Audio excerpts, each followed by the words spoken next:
मैं विवेक Mishra YouTube channel पे आपका एक बार फिर से स्वागत करता हूं। जैसा कि बच्चों इससे पहले हम पढ़े थे कक्षा 10 के गणित में दो चर वाले रैखिक समीकरण युग्मों को हल करने की विधियां। तो जो सबसे पहला वीडियो बनाया गया था उसमें पहली विधि बताई गई थी प्रतिस्थापन विधि। अगले वीडियो में आपको बताया गया था विलोपन विधि और उसके अगले वीडियो में आपको बताया गया था बज गुणन विधि। और ये जो अंतिम विधि है जिसको हम कहते हैं आलेखीय विधि। तो बच्चों आज हम जो है दो चर वाले रैखिक समीकरण का आलेखीय हल पढ़ेंगे कि अगर दो चर वाले रैखिक समीकरण हमको दिए गए हैं तो उन्हें ग्राफीय या आलेखीय विधि द्वारा हम कैसे उसको हल करेंगे। तो इसको हल करने से पहले हम थोड़ी सी जानकारी ले लेंगे कि जैसे मान लेते हैं कि दो समीकरण अगर हमको दिए गए हैं, पहला समीकरण दिया गया x + y = 6 और दूसरा समीकरण मान लेते हैं दिया गया x - y = 8। ये हमारे दो समीकरण दिए गए हैं जिसे हमको किस विधि से हल करना है, आलेखीय विधि से इसको हमें हल करना है। तो आलेखीय विधि से हल कैसे करते हैं, सबसे पहले जो पहला समीकरण दिया गया है उस पहले समीकरण में एक चर का मान दूसरे चर के पदों में हम व्यक्त करेंगे और उससे एक सारणी प्राप्त करेंगे। वो पहली सारणी हमारी हो जाएगी। उसके बाद जो दूसरा समीकरण दिया गया है इसमें भी वही प्रोसेस करेंगे, एक चर का मान दूसरे चर के पदों में व्यक्त करेंगे और उससे फिर हम एक सारणी प्राप्त करेंगे और दोनों सारणियों की सहायता से हम एक ग्राफ खींचेंगे और उस ग्राफ में दोनों रेखाएं एक दूसरे को जिस बिंदु पे प्रतिच्छेद करेंगी वही प्रतिच्छेद बिंदु ही दिए गए दो चर वाले रैखिक समीकरणों का हल होगा। तो अब कैसे किया जाता है इसको हम देखते हैं कैसे किया जाता है। तो बच्चों सबसे पहले अगर दो समीकरण आपको दिए जाएंगे तो उसमें जो पहला समीकरण रहेगा उसको आप मान लेना समीकरण 1, जो दूसरा समीकरण रहेगा उसको मान लेंगे समीकरण 2। ये दो समीकरण हम मान लेंगे। उसके बाद पहले समीकरण से सारणी कैसे बनाएंगे हम, तो यहां पे लिख देंगे समीकरण 1 से। अब समीकरण 1 से अगर हम ध्यान से देखें तो y वाले पद को अगर यहाँ पे रोक लिया जाए तो y = 6 - x, ये हमारा समीकरण प्राप्त होगा जिसमें y का जो मान होगा वो 6 - x होगा। अर्थात हम कह सकते हैं कि x के पदों में हमने किसका मान निकाला है, y का। अब इसके लिए हम क्या करेंगे, एक सारणी बनाएंगे हम।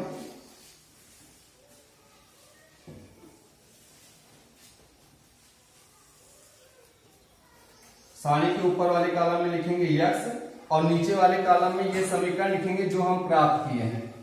तो y = हो जाएगा 6 - x। और इस सारणी की सहायता से अगर ज्यादा नहीं ज्ञात कर सकते तो कम से कम हम 3 बिंदु तो अवश्य ज्ञात कर लेंगे। कम से कम 3 बिंदु, अधिक से अधिक 3, 4, 5, 6 जितने भी बिंदु हो सकते हैं ज्ञात करेंगे, लेकिन मिनिमम हम 3 बिंदु ज्ञात करेंगे।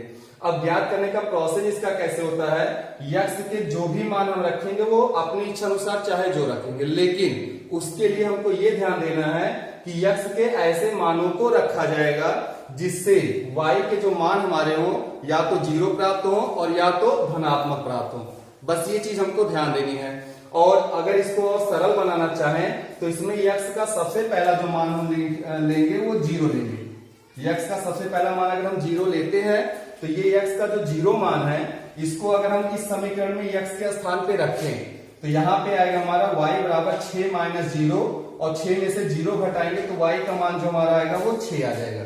तो हमने देखा कि x का मान जब हमने 0 रखा तो y का मान हमें क्या प्राप्त हुआ, 6। ये तो हमारा पहला बिंदु हो गया।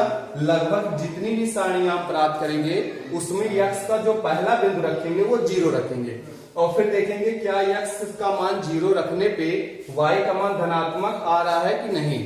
तो अगर y का मान धनात्मक आ रहा है तो उसको हम व्यक्त कर लेंगे।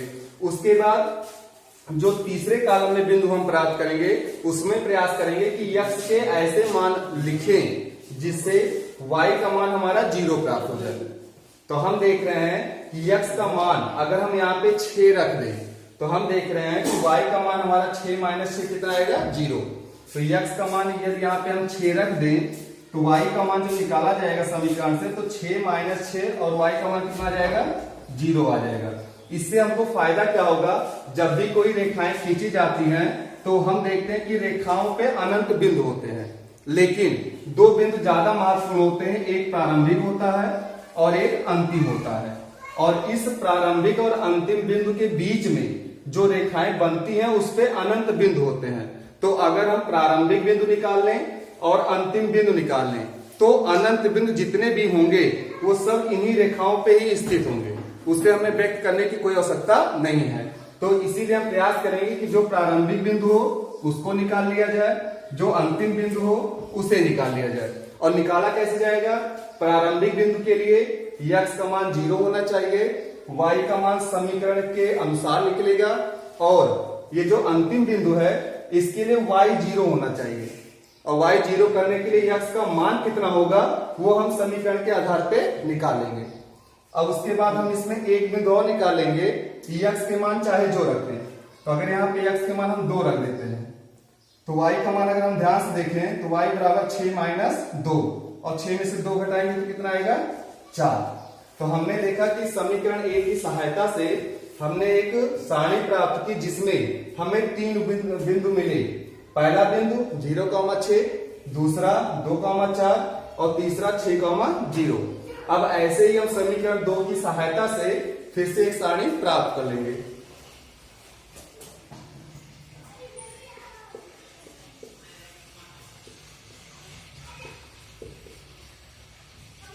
समीकरण 2 से, अब समीकरण 2 से अगर हम देखें तो यहां से अगर हमें y का मान निकालना हो तो यहां पे लिख सकते हैं y, या इसको लिखना चाहे x minus 8 equal to y. क्योंकि हम देख रहे हैं कि समीकरण 2 में जो y का मान हमारा है वो माइनस में दिया गया है, तो हम y को अगर पक्षांतर कर दें तो जब y दाएं पक्ष में जाएगा हमारा तो प्लस y हो जाएगा, और दाएं पक्ष से अगर हम 8 को पक्षांतर करके बाएं पक्ष में लेकर आए तो ये प्लस 8 है, और बाएं पक्ष में आने पे क्या हो जाएगा? माइनस 8। तो हम ध्यान से अगर देखें तो y का मान जो आ रहा है हमारा वो x माइनस 8 आ रहा है, या इसको अगर लिखना चाहें तो that implies y equal to x minus 8। ये हमारा दिया गया। अब हम इससे भी क्या करेंगे? एक सारणी प्राप्त कर लेंगे।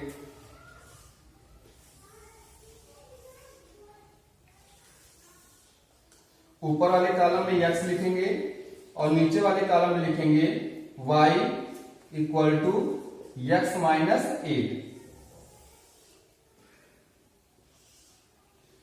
अब हम देख रहे हैं यहाँ पे कि x का मान यदि हम 0 रख दें तो 0 में से 8 घटाने पे माइनस 8 आ रहा है, तो हम धनात्मक संख्या लेंगे जिससे आलेखीय बीज जो होती है वो सरल होती है। तो उसके लिए हम क्या करेंगे?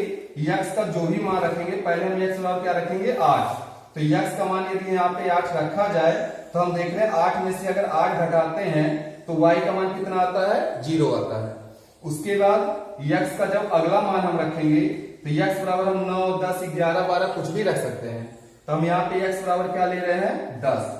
अगर x बराबर यहाँ पे 10 ले रहे हैं तो y का मान जब निकाला जाएगा तो y बराबर x के स्थान पे 10 रखेंगे, 10 में से 8 घटाएंगे तो कितना आएगा? 2। फिर x बराबर अगला मान हम क्या रख रहे हैं? 12। अब x बराबर जब हम 12 रख रहे हैं तो यहाँ पे y का मान जब हम निकालेंगे तो 12 में से 8 घटाएंगे तो कितना हो जाएगा? 4। ऐसे ही हम इसके कई सारे मान निकाल सकते हैं। अब हमको 2 सारणी प्राप्त हो गई है। इन्हीं दोनों सारणियों की सहायता से हम क्या करेंगे? आलेखीय या ग्राफ खींचेंगे, और जहां पे दोनों रेखाएं प्रतिच्छेद करती हैं उसी प्रतिच्छेद बिंदु को दिए गए 2 चर वाले रैखिक समीकरण का हल कहा जाएगा। अब आगे देखेंगे इसका कैसे ग्राफ खींचा जाता है। हाँ बच्चों, तो जैसे हमने देखा कि इससे पहले हमने 2 सारणी बनाई थी। पहली जो सारणी थी वो समीकरण 1 से प्राप्त हुई थी, दूसरी जो सारणी हमें प्राप्त हुई थी वो समीकरण 2 से प्राप्त हुई थी। समीकरण 1 के जो बिंदु हमारे थे, पहला 0,6 था, दूसरा 2,4, तीसरा 6,0, ये पहले समीकरण से प्राप्त बिंदु थे। बिंदु लिखा कैसे जाता है आपको पता होगा कि अगर कोई भी बिंदु लिखा जाता है तो उसमें जो सबसे पहला बिंदु होता है वो x का मान होता है, जो दूसरा बिंदु होता है वो y का मान होता है, और जो पहला बिंदु x का मान होता है उसे हम भुज कहते हैं निर्देशांक ज्यामिति की भाषा में, और जो दूसरा बिंदु होता है जिसे जो y का मान होता है जिसे हम कोट कहते हैं। तो वैसे ही x का मान y के मान से जो बिंदु हमको प्राप्त होते हैं उसी को हम बिंदु से परिभाषित करते हैं। दूसरा बिंदु हमारा 2,4 है, तीसरा बिंदु 6,0 है। ये 3 बिंदु समीकरण 1 की सारणी से हमें प्राप्त हुए हैं, और सारणी जो दूसरी हम बनाए थे उसमें जो पहला बिंदु था हमारा वो 8,0, दूसरा बिंदु 10,2 और तीसरा बिंदु हमारा था 12,4। अब हम इसको आलेख पे कैसे दर्शाते हैं इसको हम ध्यान से समझेंगे। सबसे पहले हम क्या करते हैं, एक क्षैतिज रेखा खींच लेते हैं यक्स यक्स डैश, और एक ऊर्ध्वाधर रेखा खींचते हैं वाई वाई डैश। ये दोनों रेखाएं जो होती हैं वो एक दूसरे को जहां पे प्रतिच्छेद करती हैं उसे हम बिंदु O से दर्शाते हैं। अब बिंदु O से दाईं तरफ यक्स अक्ष पे जितने भी बिंदु हम लिखेंगे वो सभी बिंदु धनात्मक लिए जाते हैं, और इस मूल बिंदु O से y अक्ष पे जितने भी बिंदु अंकित किए जाएंगे वो सभी बिंदु क्या होंगे, धनात्मक होंगे। मूल बिंदु O से यक्स डैश अक्ष या जिसे हम बाईं ओर कहते हैं जितने भी बिंदु दर्शाए जाएंगे सब ऋणात्मक लिए जाएंगे, और y अक्ष पर भी y डैश अक्ष पर भी O से नीचे जितने भी बिंदु अंकित किए जाएंगे वो सब क्या रहेंगे, माइनस रहेंगे। तो यहाँ पे अगर इसको अंकित करना चाहें हम तो यहाँ पे हम इसको लिख सकते हैं -2 और इसको लिख सकते हैं -2, क्योंकि बिंदु यहाँ पे हम देख रहे थे संख्याएं ज्यादा थी इसलिए हम उसको एक एक ना करके दो के अंतराल पे किए हैं। तो हमने देखा एक्स अक्ष पे जो पहला बिंदु है समान दूरी पे लिए जाएंगे सारे बिंदु। पहला बिंदु 2 है, दूसरा बिंदु 4 है, तीसरा 6, 8, 10, 12, और वैसे ही वाई अक्ष पे जो हम बिंदु लेंगे 2, 4, 6, 8, 10, 12। अब इतना करने के बाद हम क्या करेंगे, जितने भी सारणी से हमको बिंदु मिले हैं उसे हम इस आलेखीय वृत्त के चतुर्थांश के अंतर्गत उसको हम स्थित करेंगे। तो स्थित कैसे किया जाएगा, पहला बिंदु हमने देखा 0,6 है, तो हम देखते हैं कि जब भुज का मान 0 होता है और कोटि का मान दिया जाता है तो वो किसी चतुर्थांश में नहीं जाता है। चतुर्थांश में केवल ऐसे ही बिंदुओं को रखा जाता है जिसमें भुज और कोटि दोनों के मान हमें ज्ञात हो।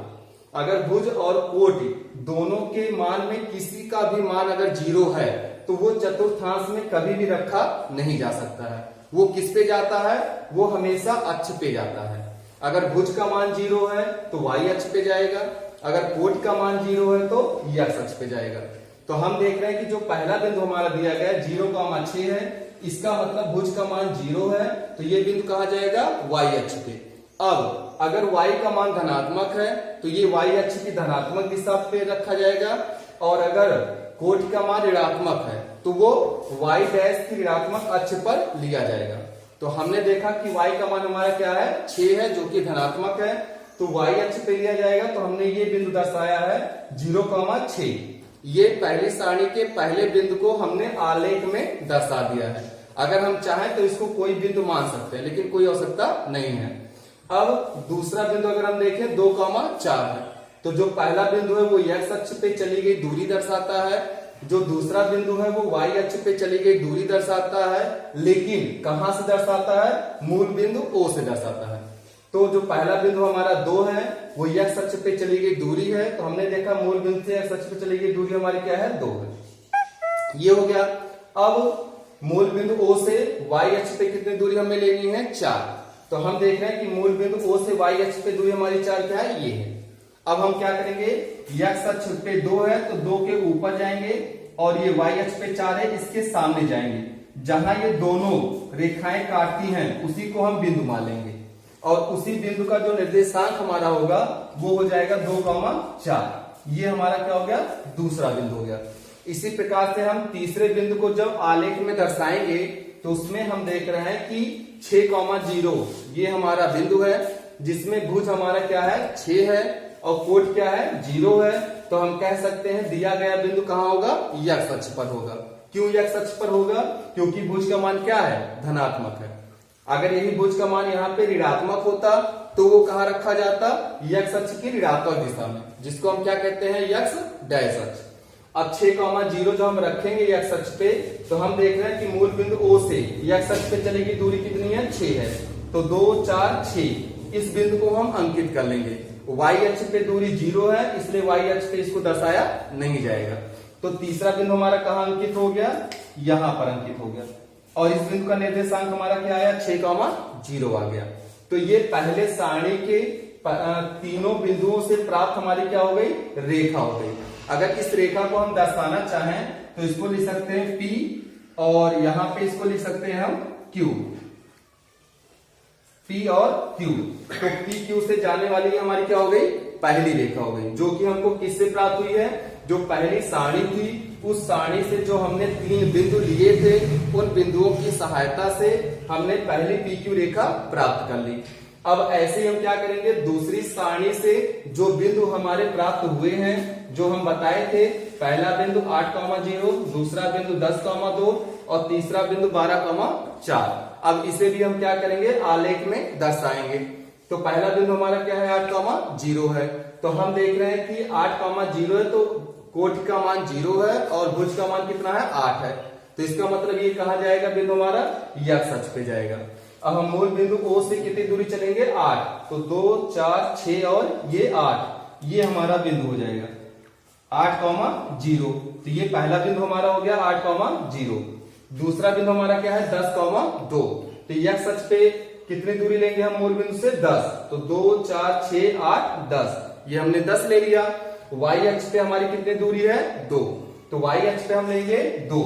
अब 2 के सामने जाएंगे हम यहाँ पे और 10 से ऊपर जाएंगे। ये दोनों रेखाएं जहां काटती हैं उसी को हम दूसरे बिंदु से अंकित करेंगे, जिसका निर्देशांक क्या है हमारा, 10,2। अब तीसरा बिंदु हम देखिए कितना है, 12,4। तो x अक्ष पे कितनी दूरी ली जाएगी, 12। तो हम देख रहे हैं 2, 4, 6, 8, 10, 12। y अक्ष पे कितनी दूरी लेंगे हम, 4। तो y अक्ष हो जाएगा हमारा 0, 2, 4। अब 4 के सामने जाएंगे हम और 12 से ऊपर जाएंगे। तो ये रेखाएं जहां काटती हैं इसी बिंदु को हम यहाँ पे अंकित कर देंगे और इस बिंदु का निर्देशांक हमारा क्या हो जाएगा, 12,4। अब इन तीनों बिंदुओं से जो भी रेखा प्राप्त होगी हम उसे क्या करेंगे, स्केल से खींच देंगे। तो हमने देखा स्केल से हमने इसको खींच दिया। तो इस रेखा को PQ इसको माना गया, तो इसको हम मान लेते हैं R और S। ये दूसरी रेखा में क्या मिल गई, R और S। पहली रेखा PQ और दूसरी रेखा क्या मिली हमें, R और S। और हम देख रहे दोनों रेखाओं का जो प्रतिच्छेद बिंदु है, मतलब जिस बिंदु पे दोनों रेखाएं एक दूसरे को क्या कर रही हैं, प्रतिच्छेद कर रही हैं, वो उस बिंदु को हमने क्या मान लिया, A। उस बिंदु को क्या माना गया है, A माना गया है। यही A जो प्रतिच्छेद बिंदु है, यही हमारा क्या है, दिए गए 2 चर वाले रैखिक समीकरण युग्म का आलेखीय हल है। अब हम कैसे ज्ञात करेंगे, तो हम देखेंगे इस बिंदु से x अक्ष की जो दूरी है, ये मूल बिंदु से ये हमारी कितनी है, 7 है, क्योंकि ये 6 है, ये 8 है और ठीक इसका मध्य बिंदु है, तो ये कितना हो जाएगा हमारा, 7 हो जाएगा। हम देख रहे हैं यहाँ पे 7 लिखा गया है। अब मूल बिंदु से y अक्ष पे अगर हम दूरी चले तो ये दूरी हमारी क्या है, 2 है और हम देख रहे हैं इसकी दूरी कहाँ है, यहाँ है। मतलब कि मूल बिंदु O से नीचे कितना बिंदु लिया गया है, 1, क्योंकि ऋणात्मक दिशा में है तो इसलिए -1। तो इस प्रतिच्छेद बिंदु A का जो निर्देशांक हो जाएगा हमारा, वो 7, -1 हो जाएगा। और यही 7, -1 यही दोनों चर वाले रैखिक समीकरण युग्मों का आलेखीय हल है। अब बच्चों अगर हमें उत्तर की जांच करनी है तो इसको हम किसी भी विधि से हल करके ज्ञात कर सकते हैं। जैसे अगर शॉर्टकट में हम देखना चाहें तो x + y = पहला जो हमारा 6 था, दूसरा x - y = 8 था। यही हमारे समीकरण थे। अब जो प्रतिच्छेद बिंदु हमारा आया है 7, इसे हम दोनों समीकरणों में रख के जांच करेंगे कि जो प्रतिच्छेद बिंदु आया है वो सही है या गलत है। तो शॉर्टकट में अगर हम रखना चाहें समीकरण 1 की बात अगर की जाए तो x का मान हमारा कितना है, 7 धन y का मान कितना है, -1 बराबर 6। अब 7 + का गुणा -1 बराबर 6। 7 में से 1 घटाएंगे तो 6 बराबर 6। इसका मतलब ये जो बिंदु आया है ये पहले समीकरण को संतुष्ट कर रहा है। अब इसी बिंदु को हम कहां ले जाके रख देंगे, दूसरे समीकरण में। तो दूसरे समीकरण में अगर हम इसको रखते हैं,